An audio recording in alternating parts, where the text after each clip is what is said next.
Alright, hello everybody! We are introducing a minute early before the match actually begins. It's not even close to when we're actually starting.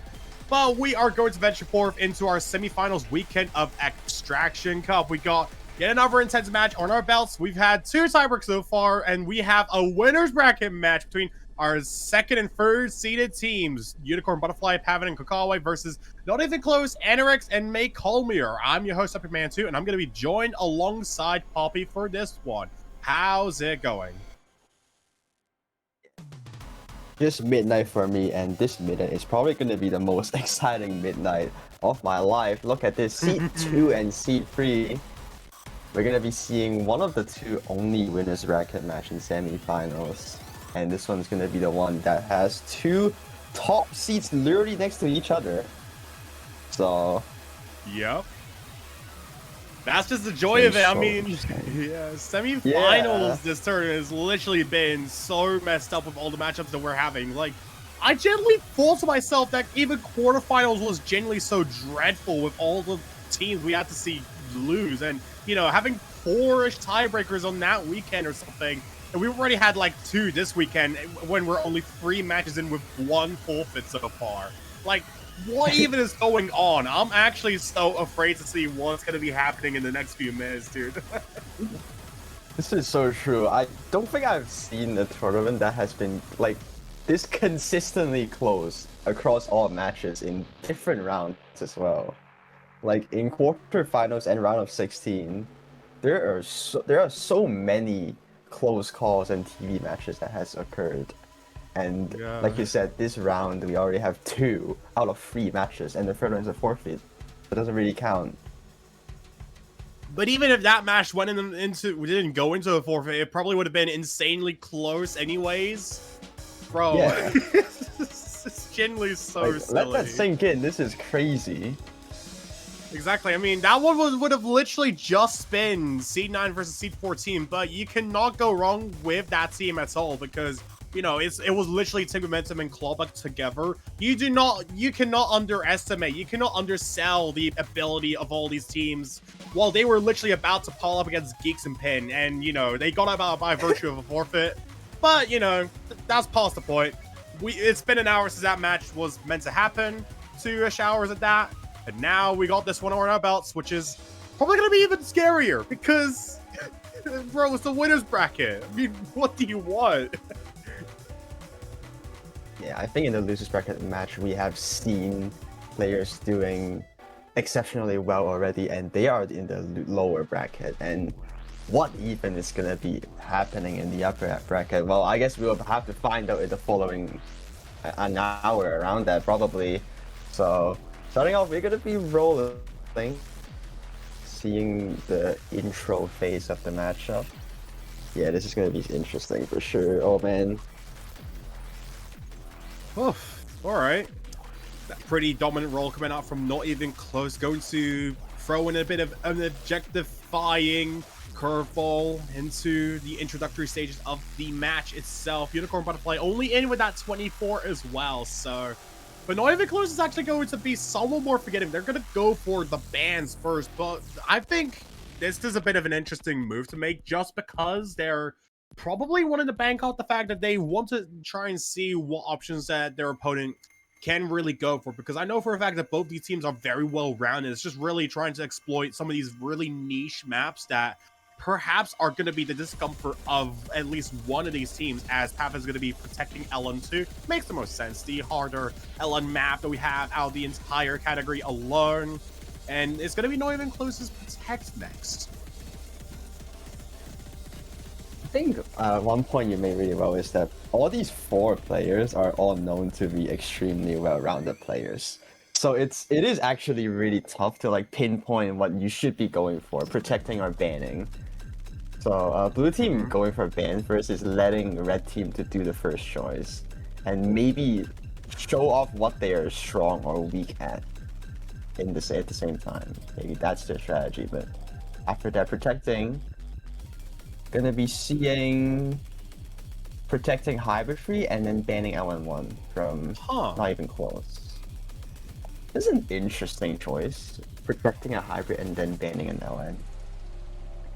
Out of all the hybrids, I wasn't entirely expecting Hybrid 3 to be the choice of Protect when it comes to the hybrid category, because, like, I know for a fact that the hybrid category is probably the one field that I think everyone's going to genuinely crap themselves over in this round, just because I literally made them so cancerous to play. Or at least, like, well, no discredit or anything, because, like, they're all, like, fun to play. I can't say the same for Hybrid 3 because I don't want to sound narcissistic or anything, but it's like... Yeah, I was looking at the showcase. The hybrids were like, how do you even play them in a lobby, like under tournament pressure?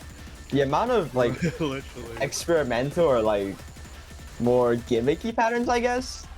It's like, how do you even play it? It's just amplified by too much, and I guess it makes the most sense because UnicornButterfly is looking to try and stem that bleeding coming out from Not Even Close's choice by banning out Rice 7. Honestly, a really good option just because an Elegant is probably, you know, one of the elephants you need to address in the room with how dense it is to even play. Like, you know, you have a lot of these incredibly intricate patterns that can just be so uncomfortable to play that you wouldn't want to have that thrown out against you in a match like this, where they will be going right for Rice 6 to start this match off, it looks like. Yeah, it's fair. Rice 7 being one of the most like draining kind of dumpy maps that you see there. It's very physical. Banning it is kind of logical. But Rice 6 will be the one to pick. This one is I kind of saw this map in one of the matches before, and the amount of like transitioning between mini jacks and streams is basically the main difficulty of this map.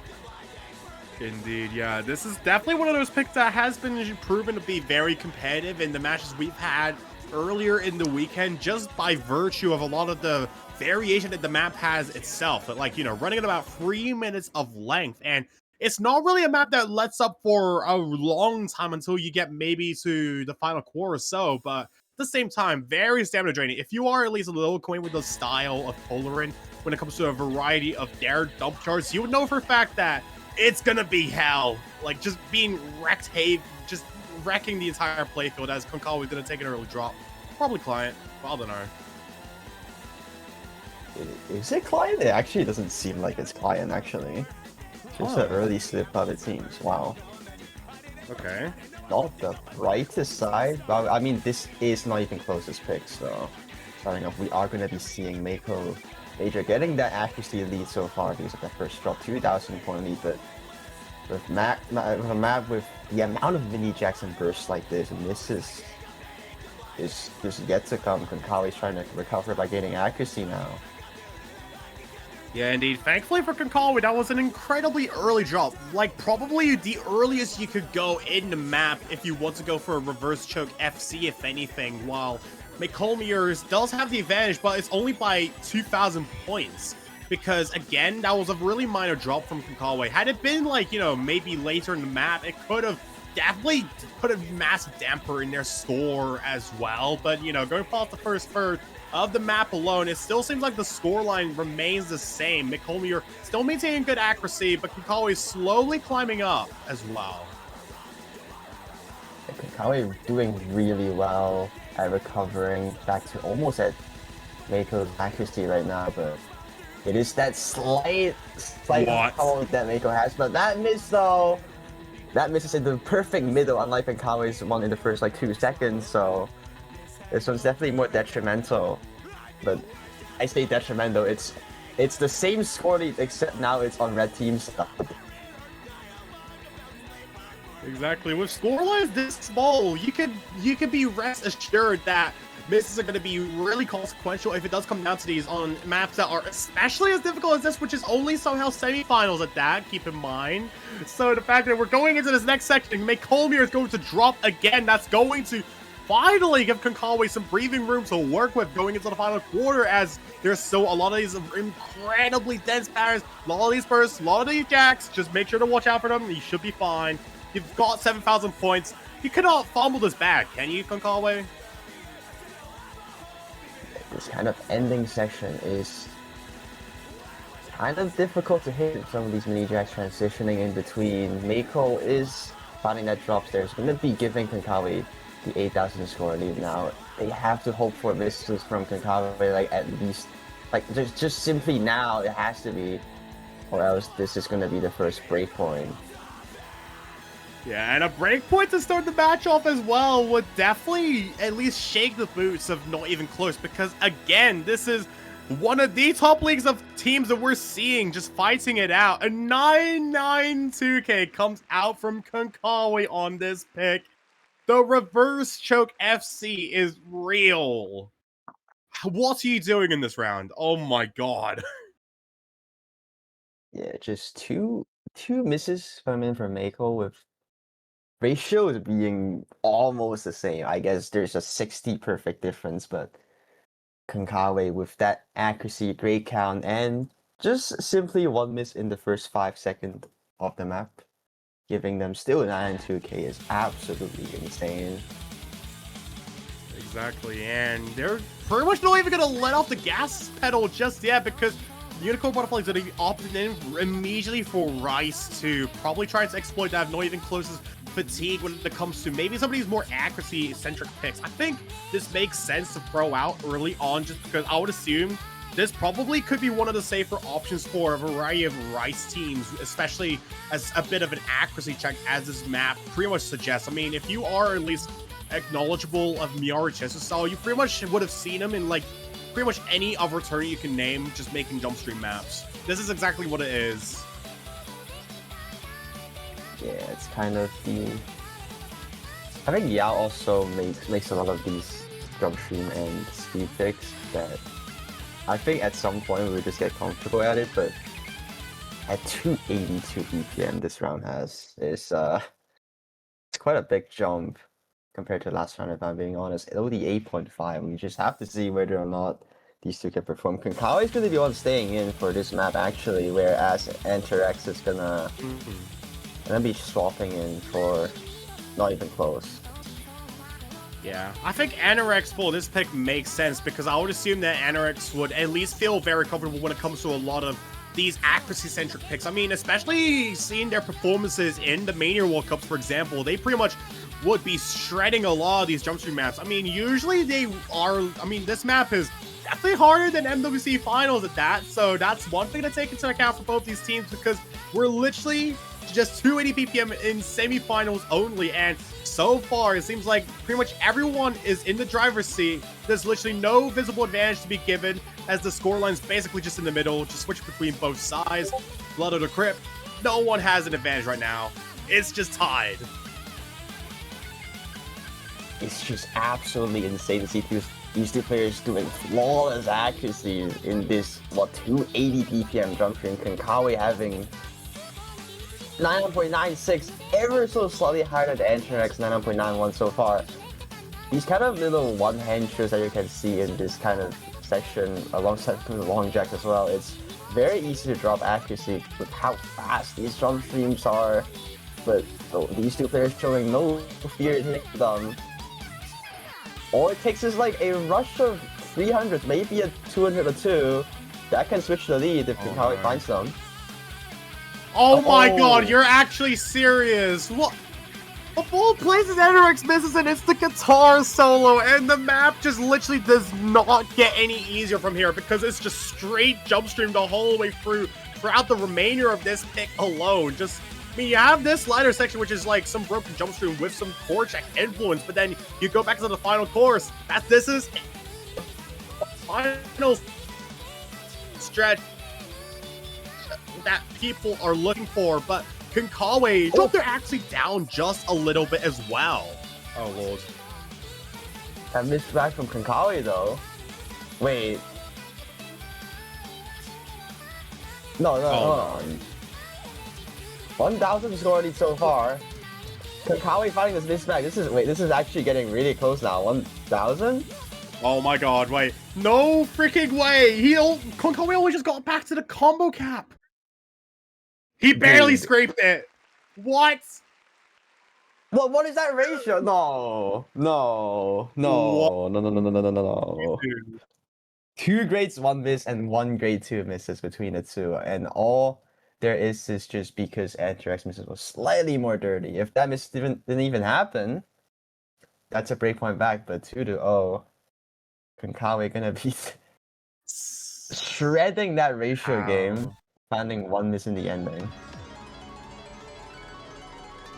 I mean, at least for not even close, they had that pick really close as well. It's just the fact that I think it's really just about trying to keep on the consistency game above all else, because especially with the pace that they have been on, I mean, we're literally seeing picks being thrown out really quick, so it doesn't seem like either of these teams even want to have time to waste, as, you know, Kobe's going to be going into their third map, I'm presuming. Enric staying in for this one as well. This is going to be a shot in the dark, because this map is a lot more rigid to even play accurately and well, for that matter, as opposed to all the other Rice picks we've seen so far.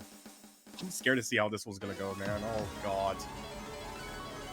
Yeah, after the kind of Rice game that we've seen, we're gonna be jumping into the hybrid side of things, and hybrid 1 is very intense. This map shows zero mercy. Epic man, what did you do on this map, bro? Like, look at those mini jacks.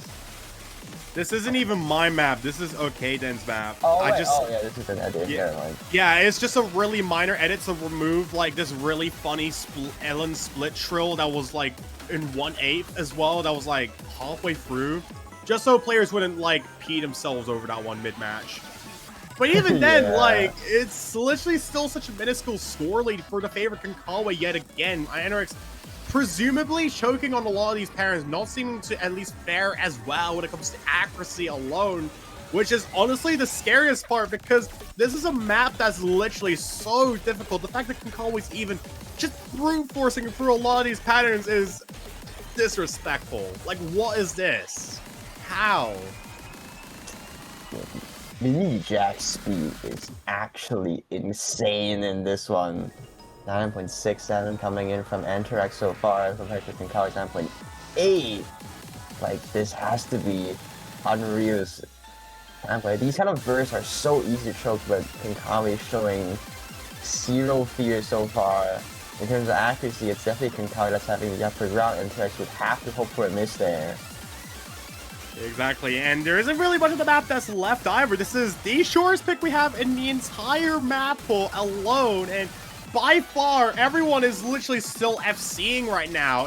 This 1v1 between Konkawi and Anrix. Konkawi's lost map. He has to make the best of his impression, trying to at least make it 3-0 early on, but he's pretty much done it. Watch out for the Lacrimichal. Oh my god. Konkawi actually dropped Act there. He actually Dude, did as well. Why are we 990k averaging this lobby? Can we? This is no. No. How is 989k a loss in this match? Like, that's the question mark I have. Especially with how hard these maps are getting. It just does not let up, as Pavin is going to come in. He has to come in for LN2. Oh my god, no freaking way. Oh my god. What? This is the winner's bracket we're talking about. And oh no. Red team's strategy seems protect, so I think maybe Pavin is going to be the one that's most comfortable on this map. 7 stars to 25 density we're going to be having. This one's interesting. Yeah. This map, in principle, is like pretty much one of the harder LNs. It pretty much makes the most sense that Not Even Close at least went to ban LN1, because that one is like pretty much really similar to LN2 in the sense that it's hard because it's the longest LN pick of the entire round, plus it's timing hell. So leaving this one out is pretty much the only option that they had to back out off of, as their back is probably going to be out against the wall soon, because again, they have points that they need to win. They're going to have to be forced to at least win to at least a break point right as soon as possible, because okay, what's going on Antrix's end? Abort? Abort time? Oh no. I think this is an abort. I think they probably call for abort. Oh. Yeah, should be. Okay. Game lag, Fangs Man show. Alright. Oh, Oopsies. also, Konkawa, yes, I know I am evil. Blame everyone for being way too good at the game. So true.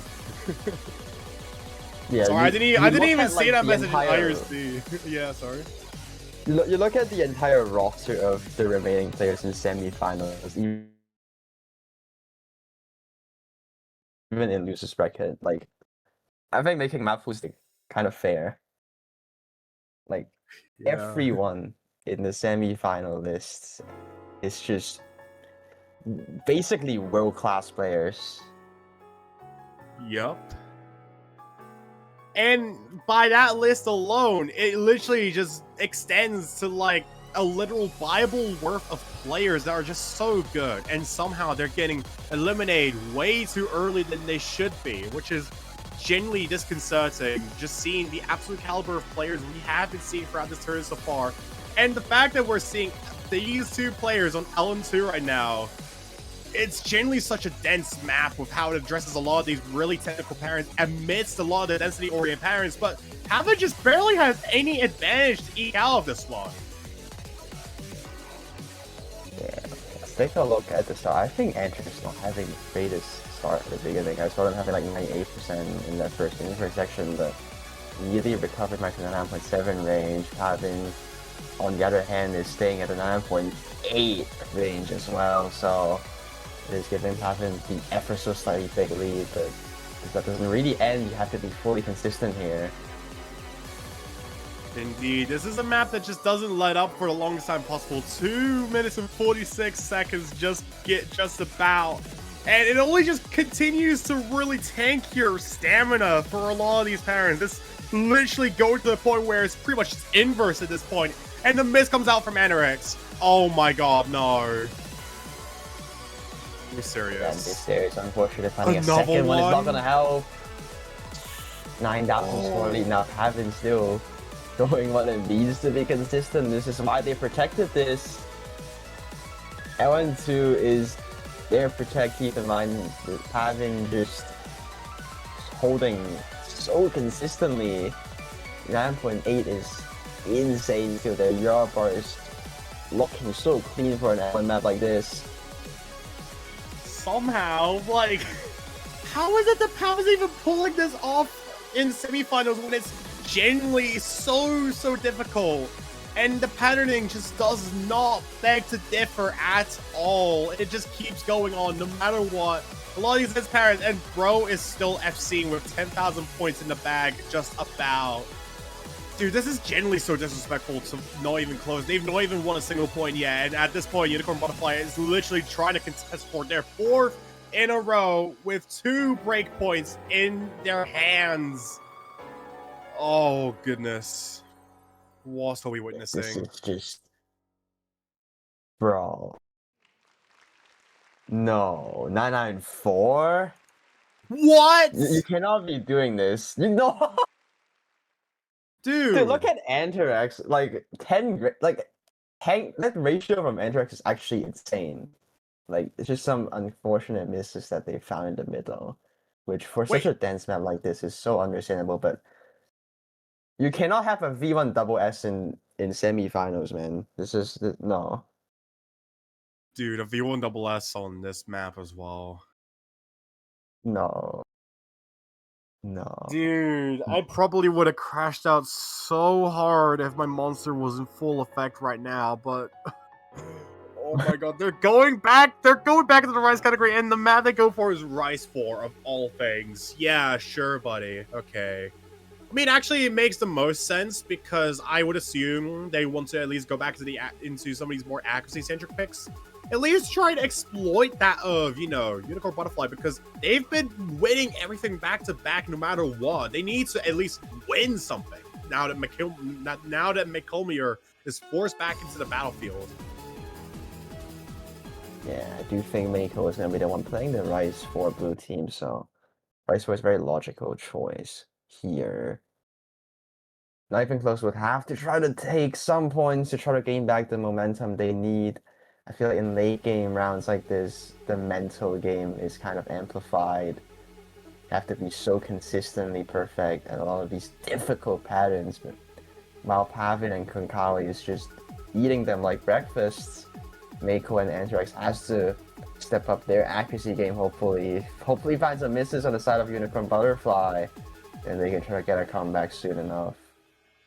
Yeah, exactly. This is a team that's literally made it throughout the winner's bracket without any scathing whatsoever. So for them to just go down into the loser bracket finals would honestly be disrespectful if it was to be a sweep, which Colmir is going to look to try and prevent whatsoever, as Pavin is at least struggling a little bit with the accuracy, at least compared to Colmir. Now finally having a sense of an advantage, but there's just a lot of really tight jacksoness that could really throw a lot of people off. 160 BPM core jack is generally not for the weak at all. Like, oh, dude.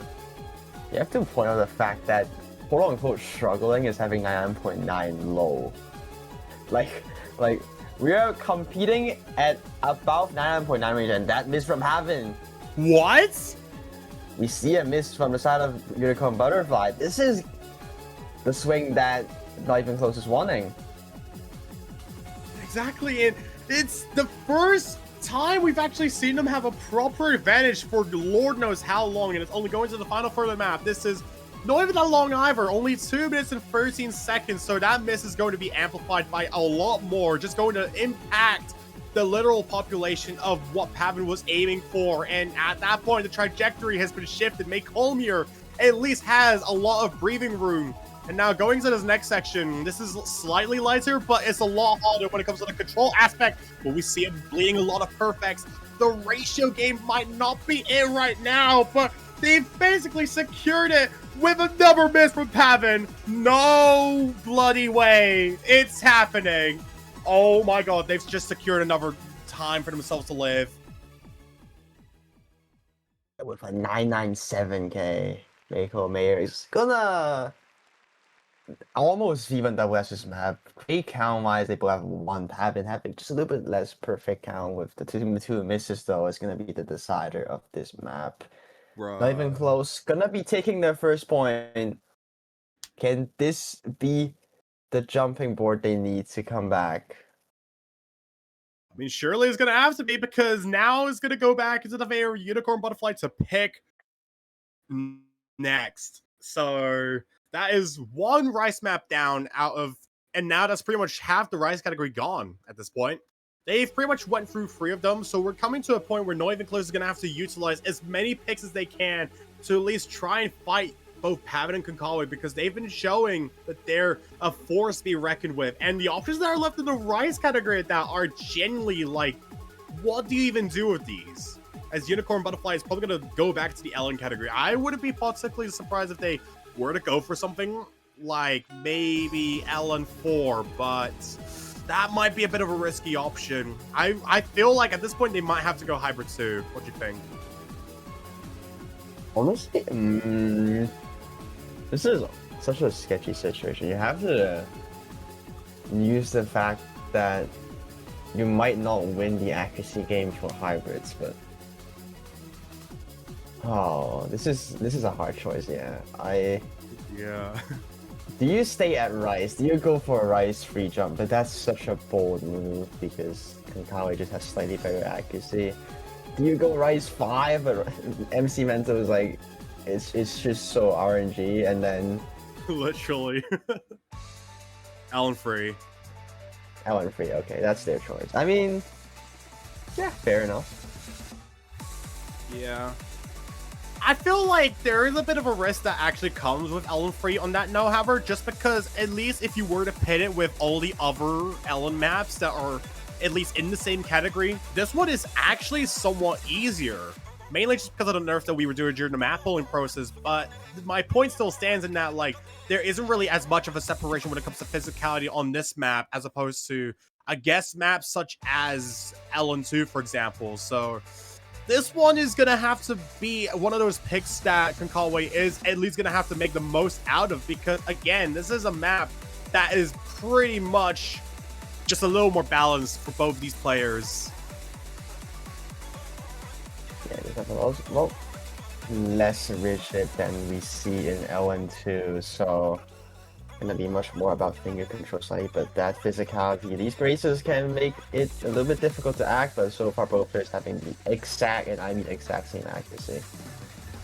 Indeed, it's really just about maintaining consistency throughout a lot of these patterns, because especially with this one being on the lighter side of the LN map pool overall, even with a lot of these really technical patterns, and it just kind of fluctuates between, you know, some of these coordination density-esque patterns and just going back into some of these dense bursts, some of these faster sweeps, if anything.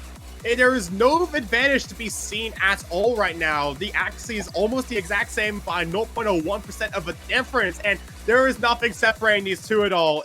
Literally, the highest score difference we're seeing at all is just under 200 points. And we're going past the first third as well.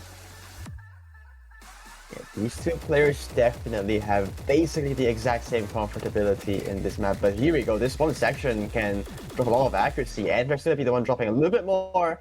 We're going to see a smallest definitive accuracy lead from Konkawi, and that lead is 7. This is the biggest lead we've seen halfway through, 800 points. Dude. What are we doing? And the next half this map just doesn't let up either. It still has a lot of these rigid technical patterns, except it's a lot more technical and dump-oriented in this section, which is definitely going to be a major tripping point for a lot of LN Act players, especially, you know, in this field alone, which, you know, Konkawi's gonna have to make the best out of. A lot of these inverse sweeps, a lot of these really dense streams. Anorex did choke earlier on, but he still has the FC. Both of these players are quite literally equated by only 500 points, and it's just because this map is slightly on the easier side of the map pool. This is gonna be a problem. There's no way. Yeah, Konkawi cannot afford to make any more mistakes, whereas Not Even Close is going to hope for just the slightest accuracy drop for the side of Konkawi, and they can get this lead. Antirex also holding consistently, but Konkawi is so ever so slightly better by 0.03% accuracy, and let's take a look at this final section. If there's anything that's going to happen, it has to be here. It's the finals, the final point of the difficulty, and it's gone as well! Oh my god, that was the final sprinkle of difficulty that was even available in the map, and Anorex just lost it by only a few hundred points, only 800 of a difference throughout the entire thing, and it's just because of one grade in the middle? Dude. Wow. I have no words for this one. I genuinely don't. It feels so unfortunate for Not Even Close to not get this one, but Konkawi just has that slightly better consistency and ratio, and that got them the win. What do you even do? They're going Hybrid 2 right after. No. Oh, Hybrid 2 is gonna be fun. Bro, shots after shots with this map pool alone, and somehow UnicornButterfly at the match point right now, Not Even Close, is literally fighting one of the closest battles they had on a lot of picks and somehow still losing. They need to pull out whatever they can at this point. Could literally just be anything. A toy gun, Nerf gun, some random red flag, and just anything. Use that to freaking bash Konkawi or something, because, like, at this point, they're literally running out of options. The Rice category is looking incredibly dire with the options you have left, because it's insanely risky, and the Hybrids is literally just the same as well. Except maybe this one could probably be the right avenue for them, because this is the closest that they can go to Hybrid Free, just barring outside that one. It's slightly less rigid and more jack-oriented, but of course, this is incredibly chokeable and really egregious to look at, especially as a viewer. Holy god. Yeah, you see how this map actually plays out. There's the amount of, like, gimmicky mini jacks that has in this pattern, in this map, is absolutely diabolical. So it's very, and I mean very, easy to choke. I think Antirex at this point is just hoping for these kind of mess ups. It's because, I mean, like, oh, you're actually kidding me. me. How can you combo this? How can you combo this? You just don't! But Konkawi is literally right here saying that rules are made to be broken, as somehow they're still out with the FC right now, but the accuracy is saying otherwise. They've pretty much dropped quite a bit going throughout the first quarter almost so far, just because of how intense these races are to even play. It's just intense to even try and act. Like, how do you even do this? Yeah, early miss on there from Antorex, 9.5, gaining back the accuracy, but Konkawi still holding the FC with 9.7. Ivory 2 pick was a pick to gamble from misses from Konkawi, ended up missing themselves, while Konkawi is holding the above 9.75 range, is absolutely disrespectful. Like, you cannot be doing this. Brawl. Okay, this is the second part though. Indeed, and the map doesn't even let up in intensity either. As we go into the main meat of the map, there's just a lot more of these intense graces, and Anorix is continuing to suffer on them. A number of miss comes out from them, as well as this pattern only getting even more difficult with these these long jacks introduced. 1/8 LNs back to back. This 12,000 points in the favor of Konkawi. It's a trade between the two going into the break section. As much as Anorix had to keep holding on, it's only neutralized at the worst possible point. At what could have been the worst possible point for Konkawi to miss. Yeah, Konkawi finally becoming a human there, missing once. I mean, missing once in this map is still absolutely insane, but Antorex is struggling too much on the comboing side. Konkawi having the big cushion of 14k lead, 16k as Antorex finds yet another miss. These mini jacks are not to be seen to be easy. Konkawi still holding them, finding a second miss though, but score gonna have to take so already long. settled. 14k, 13k is shrinking, but is it gonna be enough? I don't think there is. As it's not. Antorex tries to gain a little bit more accuracy, Konkawi with 9.48 is gonna be taking their final point.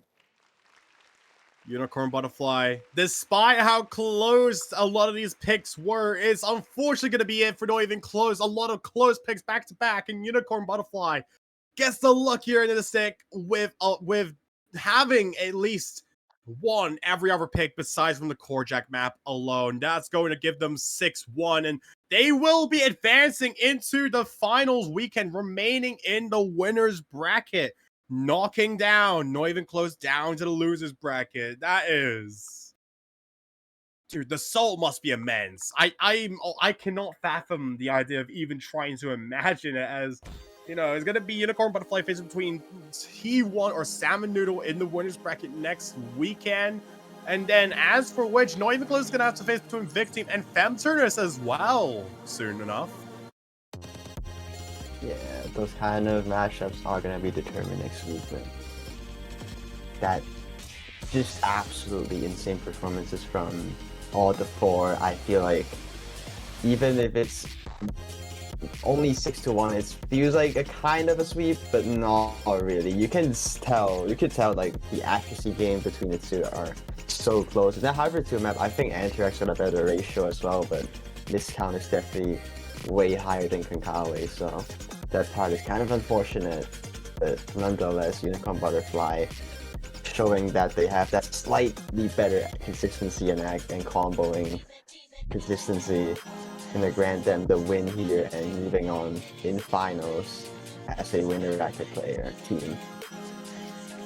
Exactly, and that's exactly what they would have needed going to a round like this, where, you know, the matchups that everyone's going to be having is only going to be progressively so much more difficult as we go into the late stages of this tournament. So many good players are remaining, and we're literally going to have to start saying goodbye to some of the best ones we've seen. And at this point, we're going into dangerous territory, as, you know, we still have a lot of matches left for this weekend, but we have a break of a few hours. Our next match will be at 22 UTC today, Super Duper Speed versus the Sound of Leo. Another losers bracket match.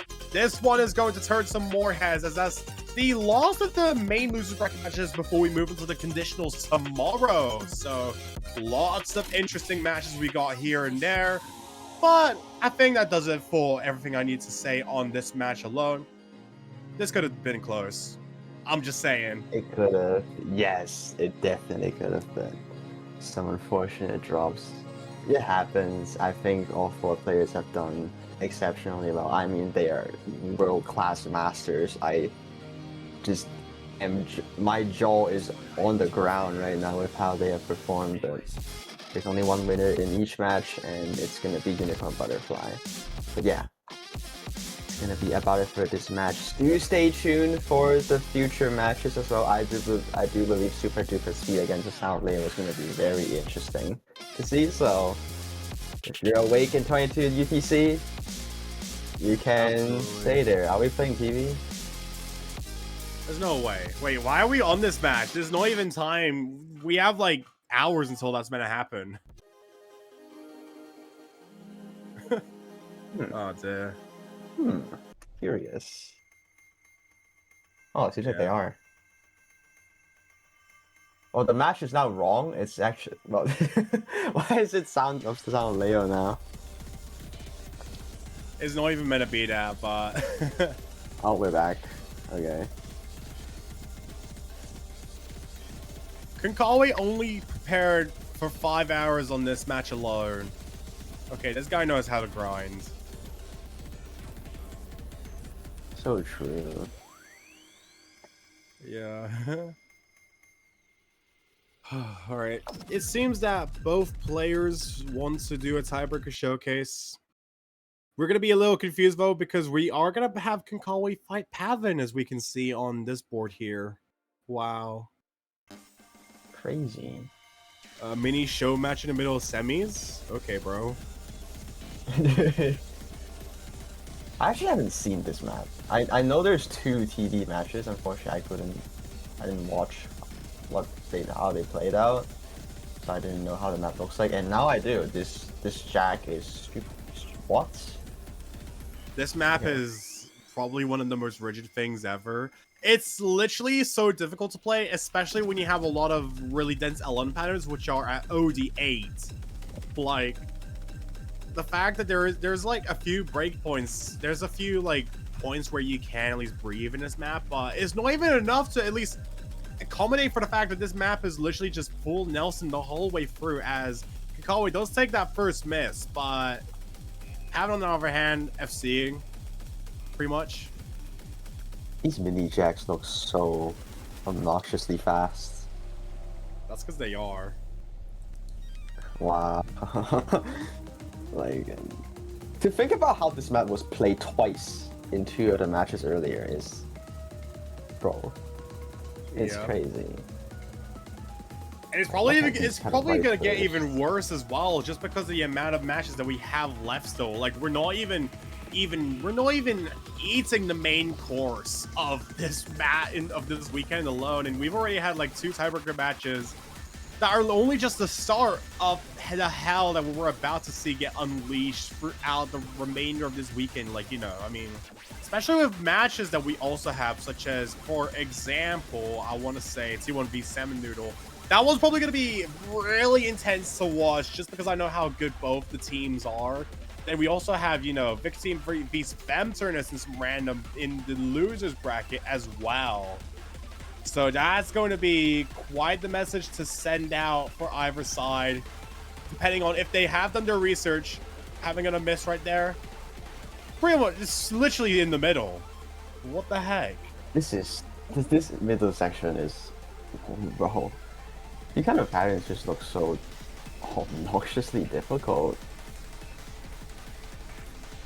Wow, man, I'm kind of speechless because like this whole match has been like insane. I'm looking at this map now as well. Like, to think about what this match could have been going for if this was a TV match, like, indeed, it scares me. It's always the scariest part, just thinking about how a lot of players in this turn right now are going to do in the tiebreakers, because we're literally narrowing it down to some of the best players, and we're losing so many good ones at that as well. A lot of these really rigid patterns are not even stopping these two, as it's literally OD8 full inverse jump stream or hand stream out 210 BPM or something, 220-ish. And it's literally only just getting so much denser because there's dumps incorporated as well as both Konkawi and Pavin. We can't see if anyone in Not Even Close is even here right now. Are just FCing. Almost. These like little speedy, thirsty LNs are so hard to look at, man. Like, I don't even know what is going on in this map by looking at the screen. Like, what? Like, look at these like rolls that come in. Oh my god. What is that? Oh god. Oh god. Yep. What? Oh god. Yeah, I'm live reacting to this map right now actually. Because, like that kind of jack is a little bit like, how do I describe it? It's a literal jump scare. It's a little silly. It's a little bit silly. We do be a little silly from time to time. This next section is also just like really hard to even act well because a lot of these parents just feel like they just move in the same direction as a headless chicken, but it's like, I guess to a degree it makes sense. It's just that these are also fairly dated parents. The challenging players on this as well is quite literally something that's only going to really amplify the competitive game that we're gonna have to be seeing, and just how these players even try to manage with a map like this, for example. Just insane. Yeah, look at this like kind of long jack gimmicky patterns. Like, if you miss on one of the notes of the long jack, you miss the entire long jack because of call lock. Like, it's crazy.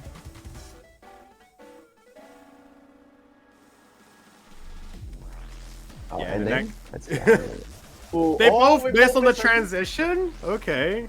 What the heck? Can't blame them. Like, look at these. Yeah, these are some... 9.67 is criminal. You cannot be doing this. Bro, Konkawi is rushing on a lot of these tires as well. This is insanely difficult. Gods can bleed, by the way. Just saying. What are we doing? Oh, these parents are so difficult. Oh my god. There's a really long stream right here.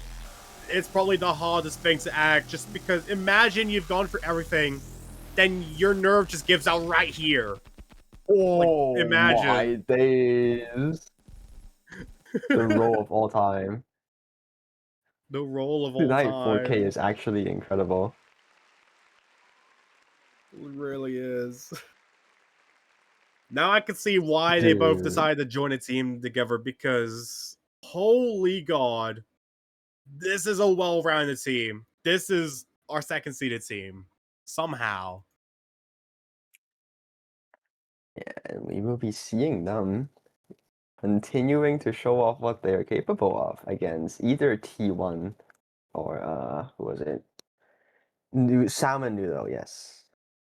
So yeah, this is gonna be such an interesting team to see in finals because, well, the other match that they will be seeing in the winners bracket is also two of the best teams that you will see. So this is just an interesting kind of situation that they're going to be having. So yeah. Indeed. So that is our tiebreaker showcase for this round as well. We will be going on the break as mentioned. We have a lot of time until 22 UTC Super Duper Speed versus Sound of Leo. Sound of Leo has literally been killing literal teams one after another in the losers bracket since quarterfinals, pulling probably some of the most insane upsets against the likes of Cosmic Princess, Kaguya, and Dragons as well, while still somehow avoiding tiebreaker. Super Duper Speed surely has to try and put an end to the madness before it gets too late, because oh my god, I'm actually genuinely so scared to see what everyone's gonna be doing, because at this point that Sound of Leo wants to continue proving their absolute worth. They've been taking name after name for upsets alone, and they're gonna try and continue that going into the conditionals. We're gonna have to see how they're gonna fare against Super Duper Speed, because that's gonna be an overmatch on our watches to be looking out for. But that's pretty much all I have to say on the matter. Yeah, I think that match is going to be very interesting as well. Mega Knight and Yellow and Soundy pull off the impossible as C26 go through in the semifinals round. Is gonna be remained unknown until 22 UTC, or is Vyran and Min we're gonna put a stop on this menace of a team in the losers bracket? Stay tuned for that, I guess. So yeah, that's gonna be about it for this winners bracket match. GG's to the 4 players once again. Yeah, that's gonna be about me. For me. Absolutely. Bye-bye. So yeah, there's a lot of matches we still have left, but you'll see them in a few hours. Check out our Discord, check out our schedules. We have them all on the main sheet. This has been Epic Man 2, joined by Popy. We'll catch you in a few hours from now. Be there, be square, and thank you so much for tuning into this one. Bye.